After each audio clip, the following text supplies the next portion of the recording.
Monsieur le ministre, je commence par cette question. Vous avez regardé le reportage concernant les poubelles à Yaoundé. Vous êtes membre du gouvernement, donc un bras opérationnel du président de la République pour agir au nom de la République pour les populations. Quand vous regardez ces poubelles qui jonchent les rues de Yaoundé, qu'est-ce que vous dites? Je dis tout simplement que c'est regrettable qu'on en arrive là. Le gouvernement a mis en place beaucoup de moyens et je peux vous dire, pour avoir rencontré le Premier ministre il y a 2 jours à ce sujet, ça sera bientôt une affaire qui sera derrière nous. Les procédures sont en train de se faire et un coup de fouet sera donné à tout ça dans les prochains jours. C'est regrettable, mais bon. Notre inquiétude est d'autant plus grande qu'au cours d'un conseil de cabinet, la question a été évoquée. Elle n'a pas été évoquée seulement. Le Premier ministre a donné des instructions fermes et je vous confirme que les responsables en charge de tout ça sont en train de finaliser les procédures et dans les prochains jours, ce sera de l'histoire ancienne. Salut à tous, nous sommes là le 17 mai 2025 et la vidéo que nous venons de regarder a été tournée depuis le mois de mars par le ministre Grégoire Ona qui nous promettait que le problème d'ordures dans les villes de Yaoundé serait dans quelques jours une histoire ancienne. Je vais vous présenter un marché de la ville de Yaoundé ce jour. Ensuite, nous allons ensemble parler des raisons pour lesquelles nous sommes dans la poubelle aujourd'hui. Parce que c'est un problème de fond. Alors, regardons plutôt ensemble le marché des sauces ce jour.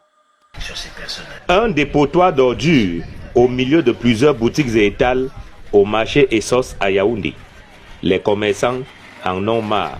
La poubelle est là depuis très longtemps. Chaque jour, il y a des tonnes qui s'emmagasinent et il n'y a pas de collecte. Ça provoque beaucoup de problèmes ici chez nous. Nous avons les clients qui n'arrivent pas à arriver ici, la baisse de la productivité du marché. Les activités tournent au ralenti du fait de la poubelle qui obstrue le passage. Les odeurs nauséabondes qui dégagent de ce dépotoir en plein cœur du marché Essos se disputent la vedette avec les mouches nuisibles pour la santé. En longueur de journée, les enfants vident, ceux qui viennent du quartier et ceux qui viennent du marché. Il y a les mouches partout, les odeurs nous mettent mal à l'aise. Les commerçants affirment pourtant payer pour un espace qu'ils ne peuvent occuper du fait de la poubelle. On paye les tickets, Il y a les femmes de la perception là qui viennent, elles viennent couper les tickets et cela tous les jours. De lundi à samedi, on paye les tickets. 200 francs le ticket. De leur propre aveu, les démarches auprès des autorités sont restées vaines. Pourtant, les commerçants ne demandent qu'à être débarrassés de cet tas d'immondices. On avait écrit à Madame le ministre de l'Habitat si on pouvait déplacer ce dépotoir. Sauf que Madame le ministre, elle a envoyé son représentant et son représentant nous a fait comprendre qu'il n'y a pas de site. Nous demandons au gouvernement soit de déplacer le dépotoir, soit de mettre les moyens en jeu pour que ça soit évacué. Tout ce qu'on demande, un bon état de propriété ici dans le marché parce que c'est déjà accru. Vous voyez les tonnes de poubelles qui sont manquent, ça prolifère chaque jour et ça provoque les maladies. Il y a quelques jours, Yaoundé a abrité des états généraux sur la gestion des ordures. Mais au marché Essos, l'on attend toujours l'implémentation des mesures prises au cours de ces assises. Eh bien, les responsables de cette situation sont structurés de manière pyramidale. Et à la tête, on a le dictateur Biya.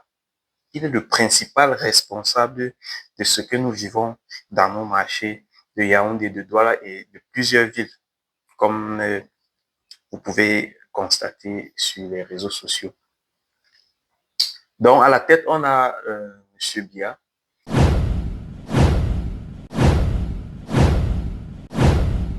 Ensuite, nous avons ces différents gouvernements.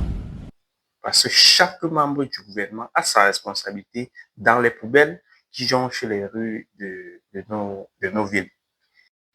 Je voudrais que nous tous nous sachions que La collecte des ordures ménagères est une tâche qui incombe au gouvernement, qui est responsable à travers les impôts que nous payons, de payer des entreprises qui vont collecter les ordures. Nous avons également les mairies qui collectent les taxes sur l'hygiène et la salubrité, qui participent également au paiement de l'entreprise Isacam, qui est censée collecter nos ordures.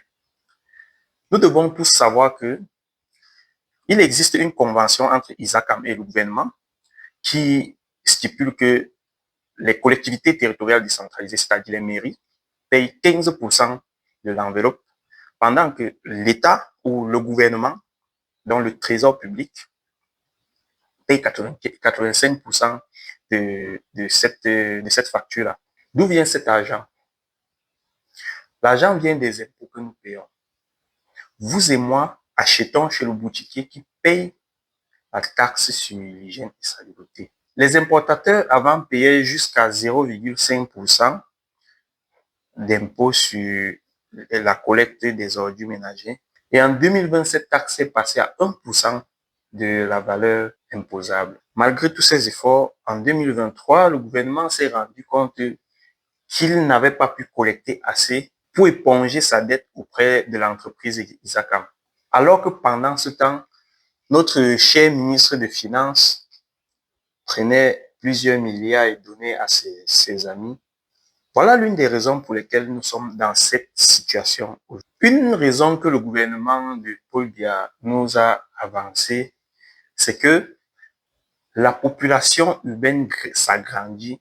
Du coup, il n'y a plus assez de ressources pour payer Isacam ou pour ramasser les ordures, parce que ces différents gouvernements ont toujours essayé de masquer le fait qu'il doit de l'argent à Isacam, qui lui est une entreprise qui doit entretenir ses voitures, payer ses fonctionnaires et payer également les impôts.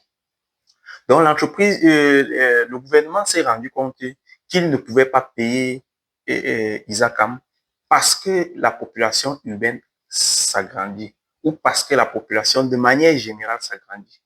Mais la population qui s'agrandit signifie que l'assiette fiscale s'élargit également. Parce que pour une famille qui a 2 personnes, qui achète 1 kilo de riz, va désormais acheter 3 ou 4 kilos. Et acheter 4 kilos veut dire qu'il y a plus de taxes sur le ramassage des ordures qui entrent dans les caisses de l'État au niveau des importations. La douane prélève déjà la taxe sur le ramassage des ordures. Il y a plusieurs mécanismes que les différents gouvernements de Paul Biya ont élaborés pour ramasser les ordures, pour collecter les ordures ménagères sans problème. La vérité dans cette affaire, le réel souci ou la réelle raison pour laquelle ce gouvernement est incapable de ramasser nos ordures, c'est que en 2016, quand le problème a commencé à se ressentir et qu'ils ont accusé Isacam, et que Isacam a sorti un communiqué pour expliquer en réalité que le gouvernement lui devait de l'argent, les observateurs avertis ont vite compris que ce régime préparait les élections de 2018. Il fallait financer le renseignement parallèle qui devait nuire aux opposants au régime du dictateur Biya. Il fallait préparer le portefeuille qui permettrait de payer tous ceux qui ont participé à la fraude électorale. Très important comme raison pour lesquelles nous nous retrouvons dans cette situation, il fallait financer les presses à gages qui salissent l'image des opposants. Est-ce que vous savez que le journal qu'on appelle Hot News appartient à Paul Atanganji? C'est un journal qui publie uniquement pour la revue de la presse. Il publie uniquement pour la revue de la presse. Et il a des employés qui ne foutent rien. Après avoir produit son papier, il est revendu uniquement sur le marché pour que les mamans emballent le plantain dans les coins de la rue. Ça, c'est une ressource qui aurait pu servir à payer Isaka afin que cette entreprise puisse nous dégager les ordures que nous avons dans les rues. Atangadji n'est pas le seul à avoir sa presse. En réalité, ces presses appartiennent aux tentacules du dictateur Biya.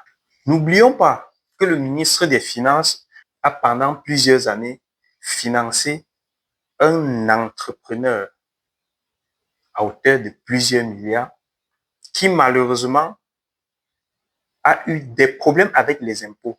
C'est-à-dire, il ne voulait pas payer les impôts. Il reçoit gracieusement l'argent du contribuable camerounais qui aurait pu servir à collecter les ordures, mais il refuse même de payer les impôts, au point où il s'est attaqué au très compétent directeur des impôts de l'époque.